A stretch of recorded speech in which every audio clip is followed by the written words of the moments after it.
Hello, this is Debbie Bradley. Today I have Tom Pilitowski of U.S. Rare Coin Investments as our Who's Who featured person of the week. Hi, Tom. How's it going? Good, Debbie. How are you today? I'm fine. So tell me, how did you get started in this hobby of numismatics?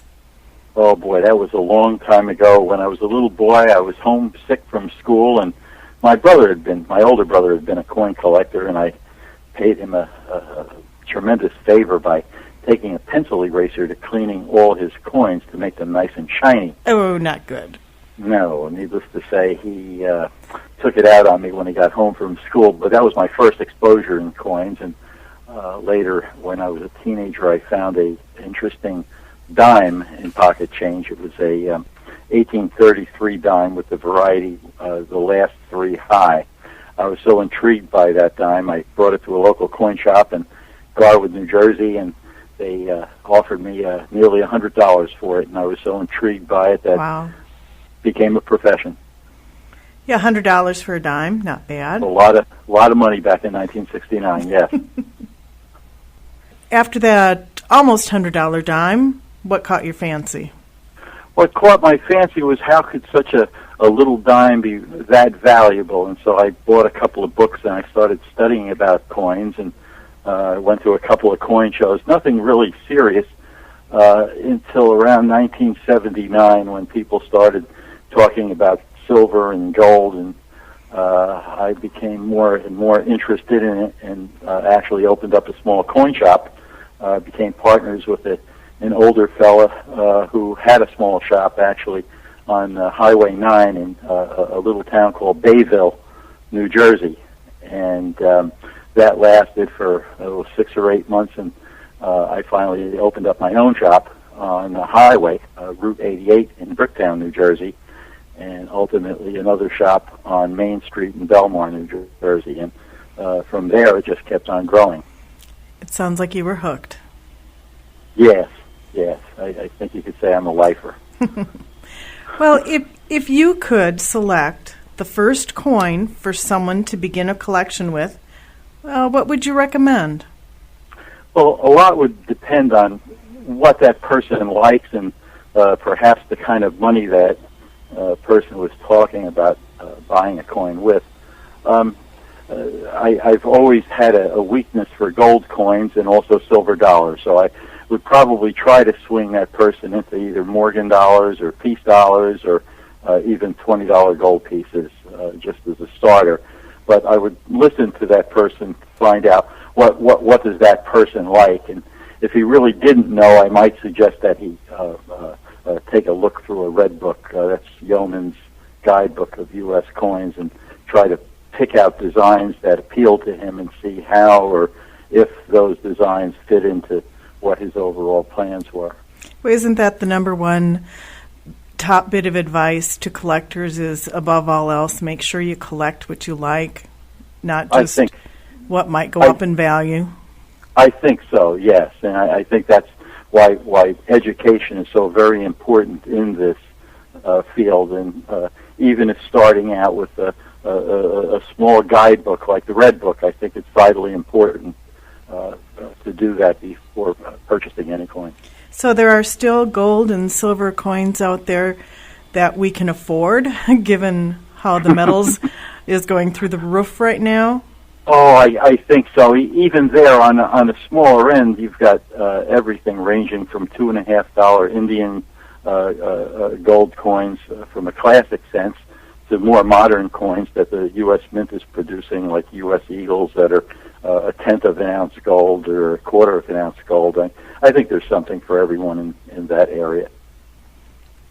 So when you're advising someone who's new to the hobby, it sounds like the first tip would be to have a little bit of education?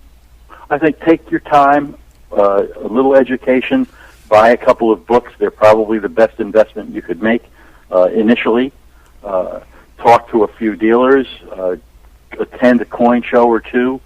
Try to gain access to as much information as you can.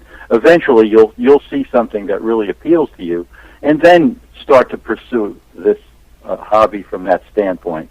If you for example, like Morgan dollars, but feel somewhat overwhelmed by the series, perhaps go into a small part of Morgan dollars. Silver dollars that were minted in Carson City, for example, have always been very popular, having a cartwheel from the Wild West, etc. That sounds like good advice. What about you?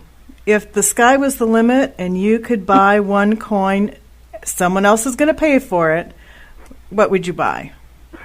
Boy, there was an auction many, many years ago. It was held by Stax in New York, and there was a Higley copper. It was an old colonial coin. A fellow by the name of Dr. Samuel Higley from Granby, Connecticut, happened to have a copper mine on his property. And out of that copper mine, he minted his own coins, one of which was a variety that depicted a pickaxe. And that particular coin was at auction. I believe it was a Stax auction many, many decades ago, and it had a hole in it. And the way Stax described it in their catalog was that because the pickaxe so closely resembled that of a tomahawk, the hole might have been put on that coin by an Indian who wore it. And I never did get that coin. I missed it. I must have been sleeping or something. But it's best of my knowledge, it's never come up for auction again. But if it ever does, you can bet I will be an aggressive bidder for that coin. How much would it cost? Well, see, that's just it. It didn't sell for a lot back then, maybe $4,000 or $5,000, but I reckon it'll sell for multiples of that nowadays. But it's something that you like, so that would be the one to take. I think if I were to choose a second favorite coin, it would probably be in the realm of gold. I've always liked the 1907 St. Gaudens high relief, and I think that probably I would choose one of those in the higher states of preservation, perhaps MS-66 or MS-67. And I think between those two coins, I will have found my favorites. Good choices. Well, you know what they say, behind every successful person, there's someone in the shadows. So tell us about someone who's had a significant impact on your professional success. Well, there's many, but perhaps my wife is at the top of the list with that. My wife, of course, is not only my partner in life, but also in my business as well. She's the IT department, the bookkeeping department, the billing department, and she keeps me in line quite often. If I were to go further back in time, I would say probably who's still my mentor now. There's a fellow in New York. I can give you his initials, or RK. He has been a mentor of mine for many, many years, and unfortunately I can't give you his name. I don't think it's appropriate at this time, but I think those in the business will know who I'm talking about, and he's become very close with me, and a confidant, a friend, and a mentor in this business. He'll know who he is. Oh, yeah. What would you say is the best business decision you've ever made? Probably the best business decision I made.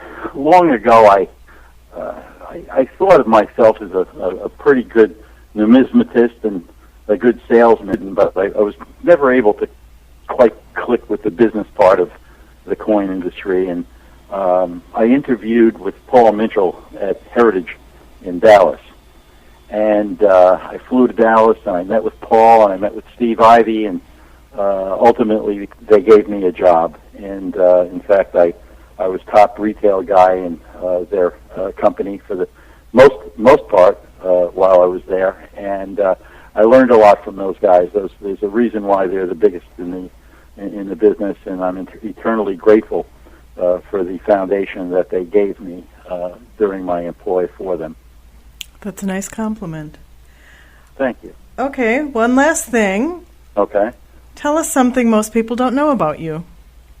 Oh boy, a lot of people think that I'm just a coin dealer. I don't think they realize how much of a coin collector that I am. Whether it's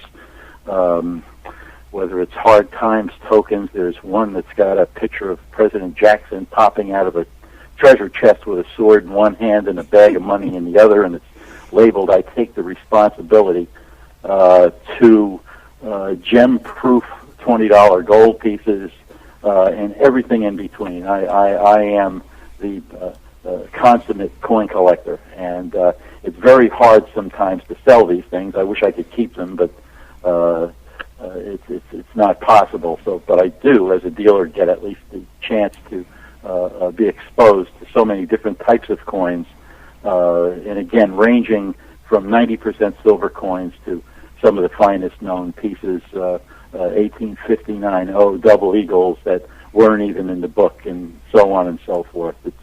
It's really a dream come true to be a collector and be in this business at the same time. You obviously enjoy your work.